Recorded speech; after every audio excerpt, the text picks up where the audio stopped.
আসসালামু আলাইকুম। কেমন আছো তোমরা? আশা করি ভালো আছো। আলহামদুলিল্লাহ আমিও ভালো আছি। তা তোমাদের আজ আমি টমেটো সস কীভাবে বানাই তা বানিয়ে দেখাবো। এই দেখো কত সুন্দর কালার এসছে। আমি বাড়িতে অতি সহজে বানিয়ে নিয়েছি। তোমরা চাইলে অল্প সময়ের মধ্যে সহজেই এই টমেটো সস বানিয়ে নিতে পারো। দেখো আমি প্রায় 1 কিলো মতো টমেটো নিয়েছি। তোমরা চাইলে টমেটো কম বেশি করে নিতে পারো। টমেটো কিন্তু লাল দেখে নিতে হবে, তাহলে কালারটা খুবই সুন্দর আসবে। আর দোকানের থেকে আমরা বাড়িতেই অতি সহজে অর্গ্যানিকভাবে আমরা টমেটো সস বানিয়ে নিতে পারি। টমেটো কিন্তু বাজারে অনেক কম দামে বিক্রি হচ্ছে। তোমরা কিন্তু এইভাবে টমেটো সস বছরে স্টক করে নিতে পারো। দেখো এইভাবে আমি এক এক করে পিস পিস করে কেটে নিয়েছি। তোমরা চাইলে এভাবে টমেটো সস বাড়িতে বানিয়ে নিতে পারো। দেখো আমি চুলায় প্যান বসিয়ে এই টমেটোগুলোকে আমি এইভাবে প্যানে ঢেলে দিচ্ছি। দেখো এইভাবে আমি ঢেলে দিলাম। অতি সহজে তোমরা কিন্তু বানিয়ে নিতে পারো। এবং হালকাভাবে নাড়াচাড়া করে এতে আমি পেঁয়াজ, রসুন, আদা কুচি করে আগে কেটে নিয়েছি এবং এতে আমি অ্যাড করে দিলাম। এবং আমি ঝাল পছন্দ করি বলে স্বাদ অনুযায়ী আমি যেহেতু ঝাল খেতে পছন্দ করি, সে কারণে 4টা শুকনো লঙ্কা দিয়ে দিলাম। তোমরা চাইলে লঙ্কা কম বেশি করে নিতে পারো, ঝাল কম বেশি করে নিতে পারো। এতে আমি অল্প নুন দিয়ে দিলাম এবং 5 মিনিটের জন্য ঢাকা দিয়ে রেখে দিলাম।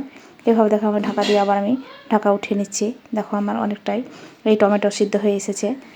এভাবে নাড়াচাড়া করে আমি আরও 5 থেকে 7 মিনিট আরও ভালোভাবে ফুটিয়ে নেব, ভালোভাবে সিদ্ধ করে নেব। দেখো এভাবে নাড়াচাড়া করে কিন্তু আমি সিদ্ধ করে নিচ্ছি। এই টমেটো কিন্তু অনেকটা সিদ্ধ হয়ে এসেছে। তোমরা কে কোথা থেকে আমার এই ভিডিওটি দেখছো আমাকে একটু কমেন্ট করে জানাবেন।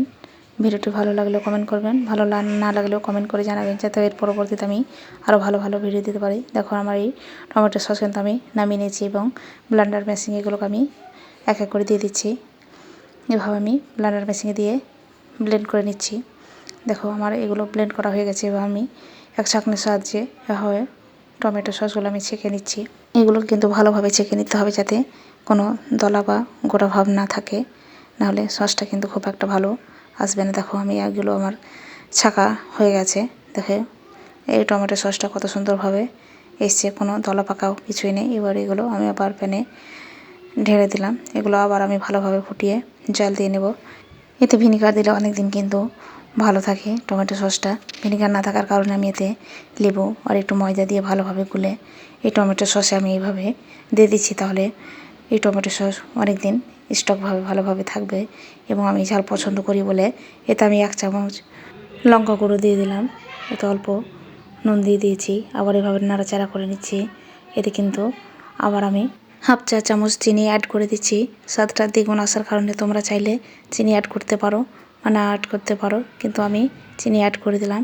দেখো এভাবে নাড়াচাড়া করে আমি ফুটিয়ে নিচ্ছি। দেখো অলরেডি আমার এই টমেটো সস হয়ে এসেছে।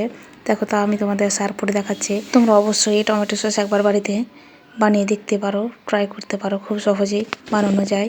আমি কিন্তু খুব অল্প সময়ে বানিয়ে নিয়েছি। তোমরা অবশ্যই ট্রাই করো। আর আমার এই ভিডিওটি ভালো লাগলে আমার চ্যানেলটি সাবস্ক্রাইব করে রাখবেন, পরবর্তীতে যাতে আমি আরও তোমাদের ভালো ভালো ভিডিও দিতে পারি। দেখো কত সুন্দর কালার এসছে। এভাবে অবশ্যই আবার ট্রাই করো। তোমরা আমার পাশে থেকো। খোদা হাফিজ।